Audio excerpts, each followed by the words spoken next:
Bismillahirrahmanirrahim. Assalamualaikum warahmatullahi wabarakatuh. Alhamdulillahirabbil alamin. Wassalatu wassalamu ala asyrafil anbiya'i wal mursalin wa ala alihi wa sahbihi wa man tabi'ahum bi ihsanin ila yaumiddin. Amma ba'd. Ikhwatal Islam rahimakumullah, para peserta kajian fikih yang dirahmati Allah Subhanahu wa taala. Pertama-tama kita senantiasa memuji Allah Subhanahu wa taala dan bersyukur kepadanya atas segala limpahan rahmat dan hidayahnya sehingga pada malam hari ini kita dapat bertemu kembali di ruang virtual, di ruang Zoom dalam program kajian fikih.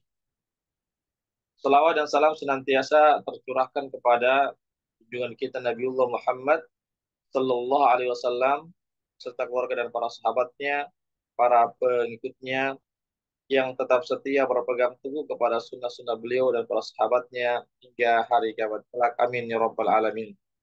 Ikhwatul Islam rahimakumullah, kita kemarin atau pekan yang lalu sudah menyelesaikan tentang bab haji, ya. Sekarang kita masuki yang ada juga masih ada hubungannya dengan bab haji, yaitu tentang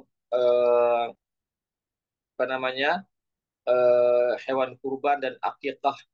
Begitu juga hewan yang dikurbankan bagi yang melaksanakan ibadah haji, yaitu khususnya yang melaksanakan ibadah haji tamattu dan haji kiron. Ya, sebagaimana yang sudah kami sampaikan sebelumnya, bahwasanya siapa yang memilih haji tamattu atau haji kiron, maka dia wajib membayar dam, ya, wajib membayar dam, yaitu menyembelih satu ekor kambing. Ya, itu yang disebut dengan al-hajju namanya. Itu wajib, ya. Adapun yang memilih haji ifrad, maka tidak ada kewajibannya untuk menyembelih, eh, tidak ada kewajibannya untuk membayar dam, yaitu tidak ada kewajibannya untuk menyembelih eh, hewan kurban atau al-hadyu namanya, ya. Jadi al-hadyu itu bagi yang melaksanakan ibadah haji. Adapun yang bukan haji dinamakan namanya al-udhiyah, yaitu hewan kurban. Ya, begitu juga al-hadyu juga eh, diwajibkan bagi yang melanggar larangan-larangan haji. Ya, jadi yang melanggar larangan-larangan haji, ya, seperti maaf, misalnya melakukan hubungan badan suami istri, maka hajinya batal dan atau umrohnya batal dan dia harus membayar dam, ya. Atau melakukan apa namanya larang-larang haji yang lainnya, ya, eh, seperti misalnya dia apa namanya melakukan eh, cumbu rayu suami istri, misalnya mencium dengan syahwat, misalnya mencium istrinya dengan syahwat, maka dia wajib membayar dam juga, membayar dam, ya. Atau dia meninggalkan wajib-wajib haji, ya, meninggalkan wajib-wajib haji, ya, yang sebagaimana yang sudah kami jelaskan, ya, tentang wajib-wajib haji itu, maka ketika itu dia wajib membayar dam, yaitu menyembelih satu ekor kambing. Baik, itu terkait tentang hewan kurban yang dikurbankan oleh orang yang melaksanakan ibadah haji. Adapun yang tidak melaksanakan ibadah haji, maka maka disunahkan untuk berkurban. Ya, jadi kurban itu bagi yang tidak melaksanakan ibadah haji itu hukumnya sunnah, meskipun ada ulama yang mengatakan hukumnya wajib itu berkurban bagi yang mampu. Ya, jadi di sini terjadi perbedaan pendapat para ulama tentang hukum berkurban bagi yang tidak melaksanakan ibadah haji. Bagi yang mampu tentunya, artinya mampu untuk membeli hewan kurban, apakah hukumnya wajib atau sunnah? Itu ulama berbeda pendapat ya tentang hanya saja dalam kitab ini disebutkan bahwasanya hukumnya hanyalah sunnah, tidaklah wajib. Begitu juga terkait dengan akikah. Akikah itu juga ya akikah ya. Kalau kita bilang akikah sebenarnya adalah akikoh ya. Dengan kop bukan dengan k. Hanya saja tulisan kita orang Indonesia mau mengatakan akikah. Ya akikah atau akikoh itu hukumnya juga sunnah. Meskipun ada juga ulama yang mengatakan hukumnya wajib.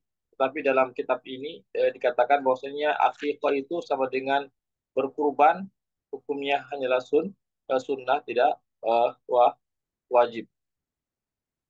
Kemudian tentang umur hewan yang diakikahkan atau yang dikurbankan ya hewan yaitu kambing ya atau domba itu minimal berumur 6 bulan. Ya kalau domba minimal berumur 6 bulan sudah bisa di apa namanya dikurbankan ya dikurbankan atau diakikahkan ya. Eh, Adapun kalau kambing minimal umur 1 tahun ya. Sedangkan unta itu eh, memiliki umur lima tahun minimal 5 tahun ya. Sedangkan sapi itu minimal umur 2 tahun ya. Jadi itu yang apa namanya hewan-hewan yang wajib yang mesti dikurbankan itu ada 3 jenis ya atau 4 jenis ya. Yaitu kambing atau domba, kemudian unta dan eh, sapi.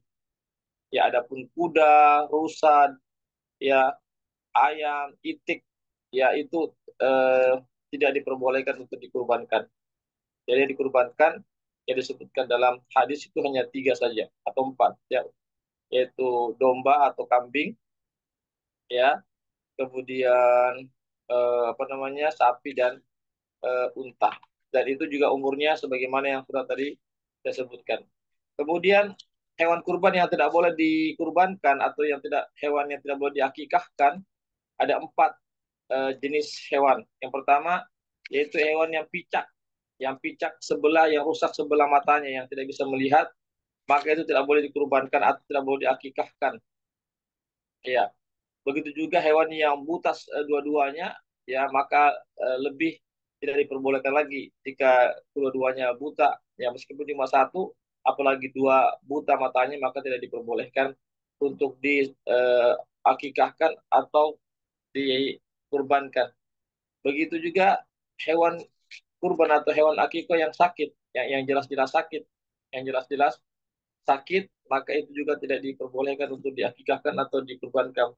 Yang berikutnya, yang ketiga adalah hewan yang pincang, yang betul-betul pincang, yang tidak sukar berjalan, ya, maka itu juga tidak diperbolehkan untuk diakikahkan atau dikurbankan. Yang keempat adalah hewan yang sangat tua sekali, ya, sehingga kelihatan sangat kurus karena faktor tua, ya, maka itu juga tidak boleh diakikahkan atau eh, dikurbankan. Sebagaimana eh, hal ini jenis daripada hewan-hewan yang tidak diperbolehkan itu terdapat dalam hadis Rasulullah SAW dalam hadis yang sahih. Kemudian hendaklah hewan yang diakikahkan atau yang dikurbankan itu hewan yang memiliki sifat-sifat yang sempurna, artinya yang bagus, ya hewan yang bagus, yang sehat, tidak cacat dan seterusnya. Ya, semakin sempurna, semakin eh, hewan itu semakin besar, semakin gemuk hewan itu, semakin bagus, bebas dari cacat dan seterusnya, maka itu lebih dicintai oleh Allah Subhanahu wa taala. Artinya semakin mahal hewan yang kita akikahkan atau yang kita kurbankan, semakin mahal harganya, semakin sehat ya atau semakin bagus hewan kurban itu, maka semakin dicintai oleh Allah Subhanahu wa taala dan juga semakin besar pahala orang yang mengorbankan atau mengakikahkan dengan hewan tersebut. Ikhwatal Islam, a'azakumullah. Ya, jadi sekali lagi berkurban itu merupakan sunnah Nabi Ibrahim alaihissalam. Kurban itu bukan cuma sunnahnya Rasulullah, tapi sejak Nabi Ibrahim alaihissalam, yaitu ketika beliau diperintahkan untuk menyembelih anaknya, lalu Allah SWT gantikan dengan seekor domba. Ya, dari situlah sehingga pensyariatan menyembelih hewan kurban itu sejak zaman Nabi Ibrahim alaihissalam, kemudian diwarisi oleh Rasulullah SAW, kemudian beliau pun mewariskan kepada umatnya hingga sekarang ini, bahkan hingga hari kiamat. Syariat berkurban itu adalah syariat yang tidak bisa dihapuskan. Kemudian tentang keutamaan orang yang berkurban terdapat dalam sebuah hadis, meskipun ini hadis yang lemah, yaitu bahwasanya setiap bulu dari hewan yang kita kurbankan itu kita mendapatkan satu pahala. Ya, coba bayangkan ya, kalau bulu-bulunya itu ribuan sampai ratusan ribu, ya tentu bulu hewan itu tidak bisa dihitung ya, saking banyaknya. Artinya begitu banyak pahala yang kita dapatkan dari eh, hewan yang kita sedekahkan. Tentu hewan yang kita apa namanya, yang kita akikahkan atau yang kita kurbankan tentu semata-mata karena Allah Subhanahu wa taala. Ya, ikhwatal Islam azakumullah.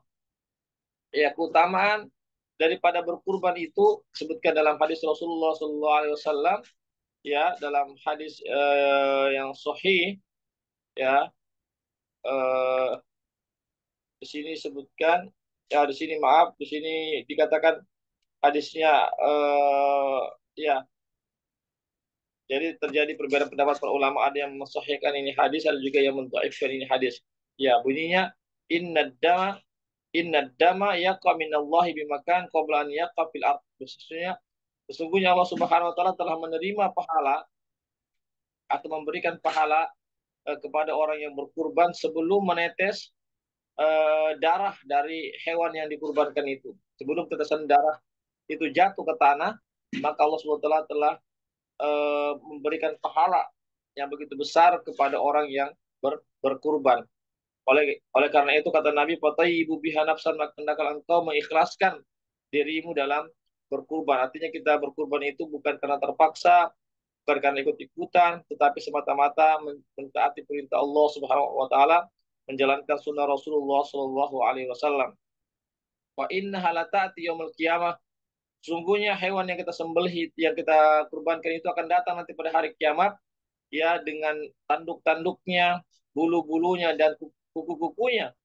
Artinya hewan tersebut sebagai dalil bagi pemiliknya, dan atau memberikan menjadi saksi nanti di hari akhirat kelak, ya, bahwasanya orang yang menyembelihnya itu telah bertakarub kepada Allah Subhanahu wa taala melalui hewan yang dia sembelihkan itu. Subhanallah ya. Jadi hewan yang kita kurbankan itu akan menjadi saksi nanti pada hari akhirat. Ya, dia akan menjadi petunjuk kita nanti di hari akhirat. Ya, untuk kita melewati sebuah jalan, ya, maka disitulah hewan itu yang kita pernah kurbankan, dia akan sebagai menunjuki jalan bagi kita nanti pada hari akhirat. Ya, jadi ini harus kita pahami bersama agar kita betul-betul, ya, tidak memandang remeh masalah berkurban ini. Bahwasanya begitu besar banyak pahalanya yang kita dapatkan di dunia ini, lebih-lebih di hari akhirat kelak. Kemudian disebutkan bahwasanya eh, Jabir mengatakan, ya, nahar nama Nabi sallam amal Hudaibah bil albadana an sab'ah wal baqarah an sab'ah, rawahu Muslim.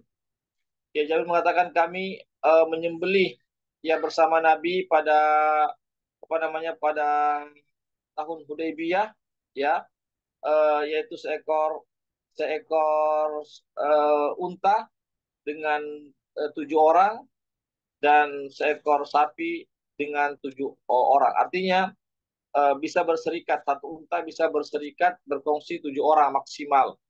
Kurang daripada itu diperbolehkan. Begitu juga sapi, ya, berserikat boleh, berserikat kepemilikan boleh, yaitu 7 orang atau 7 kepala keluarga. Ya, lebih tidak boleh. Adapun kurang itu juga kurang diperbolehkan.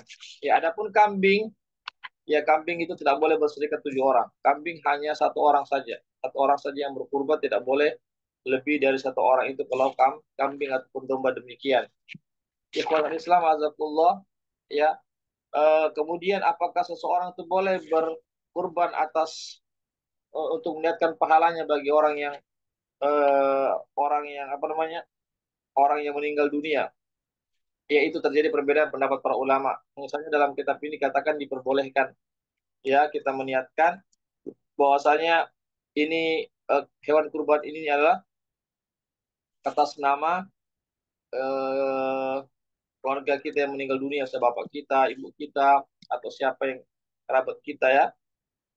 Tentu yang sampai kepadanya adalah eh, apa namanya, pahalanya, ya, artinya pahala bersedekah, ya, pahala bersedekah lewat daripada berkurban itu.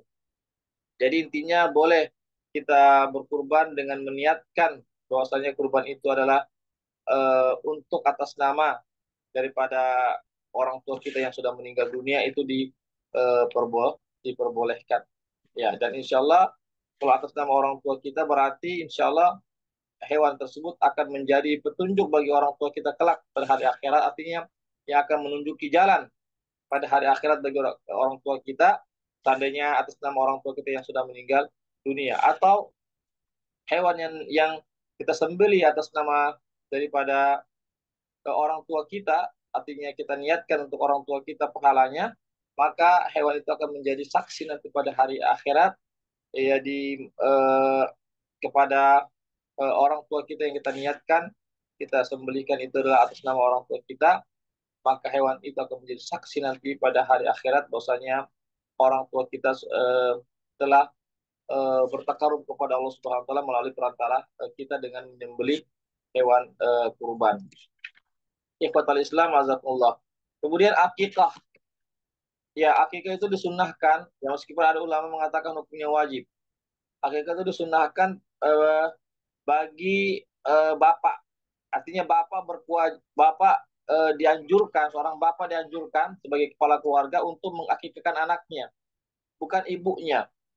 Jadi berkewajiban untuk mengakikahkan anak adalah bapak, seorang bapak, ya, bukan seorang ibu. Kenapa? Karena bapak ini karena nasab ini disandarkan kepada bapak, bukan kepada ibu. Ya, artinya Muhammad bin Fulan, ya, Ali bin Fulan. Ya, jadi penyandaran bapak itu, penyandaran nama kepada anak itu yaitu bapak. Penyandarannya kepada bapak, bukan kepada ibu. Oleh karena itu eh, akikah itu dianjurkan untuk mengakikahkan adalah bapak, atau diwajibkan adalah bapak untuk mengakikahkan anaknya, bukan ibunya. Ya, untuk laki-laki, ya, seorang anak laki-laki, maka dianjurkan untuk 2 ekor kambing. Ya, adapun perempuan dianjurkan 1 ekor kambing. Jadi sekali lagi tentang hukum akikah itu ada yang mengatakan disunahkan atau dianjurkan, mengatakan diwajibkan. Ya, jadi untuk laki-laki 2 ekor kambing diakikahkan, kemudian adapun perempuan 1 ekor kambing. Kemudian hadis Rasulullah SAW bersabda, kullu gulamin murtahinun bi aqiqatihi tudha anhu yawma sabihi wa yuhlaq wa yusamma. Hadis sahih riwayat dari para ahlus sunan.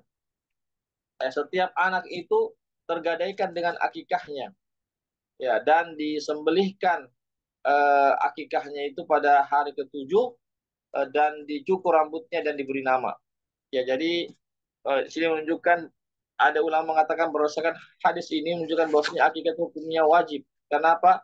Karena seseorang itu mesti dia tergadaikan. Maka dengan bagaimana cara melepaskan menebus gadaian itu dengan cara mengakikahkannya.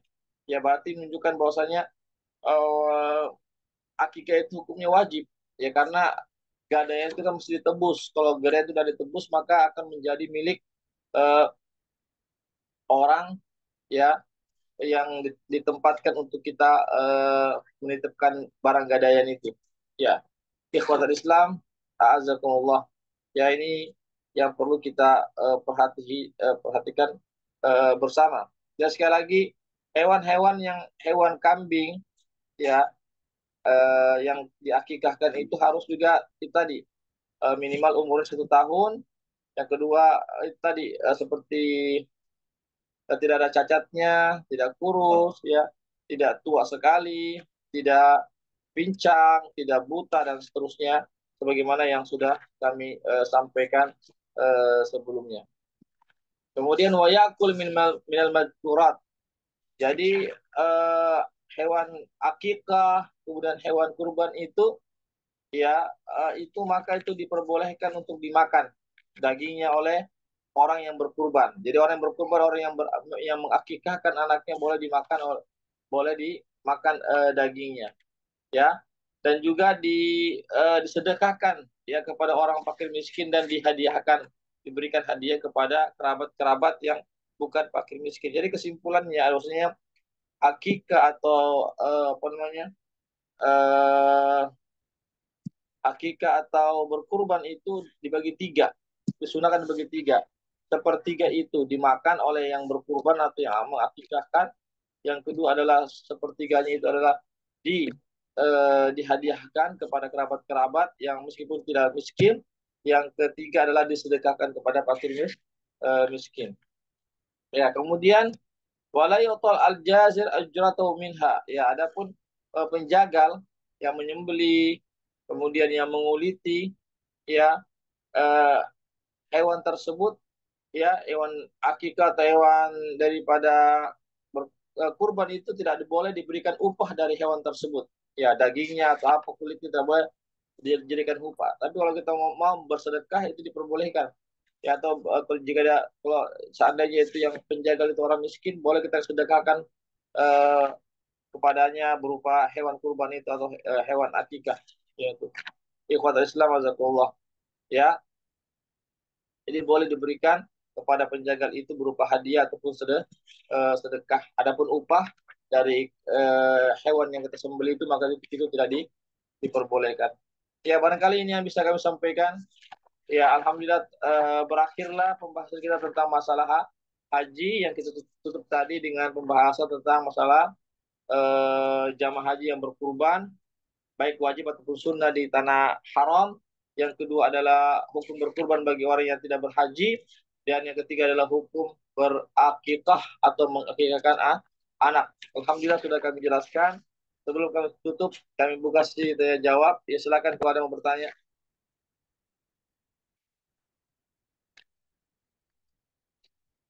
Ada yang bertanya, silakan.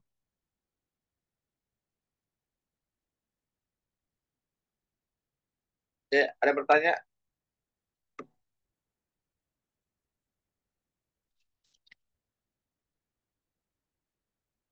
Baik, kalau tidak ada kita cukupkan sampai di sini. Insya Allah kita akan bertemu lagi di pekan ke depan. Insya Allah dalam kajian fikih yang sama. Kami ucapkan jazakumullah khairan katsira kepada para peserta kajian yang sudah hadir pada malam hari ini dalam kajian kami, kajian fikih. Dan kami juga mengucapkan jazakumullah khairan katsira kepada para donatur yang sudah berpartisipasi terlaksananya kegiatan ini. Semoga Allah SWT memberikan pahala yang begitu besar. Demikianlah kami undur diri. Atas segala kekurangannya kami mohon maaf, kekhilafannya yang benar datangin dari Allah saja, yang khilaf yang salah daripada kami dan kekurangan ilmu kami. Baiklah kami akhiri dengan membaca doa penutup majelis. Subhanakallahumma bihamdik asyhadu an la ilaha illa anta astaghfiruka wa atubu ilaik. Wassalamualaikum warahmatullahi wabarakatuh. Waalaikumsalam Waalaikumsalam. warahmatullahi wabarakatuh. Syukran jazakallah Ustaz. Wa iyyakum wa fiik barakallah.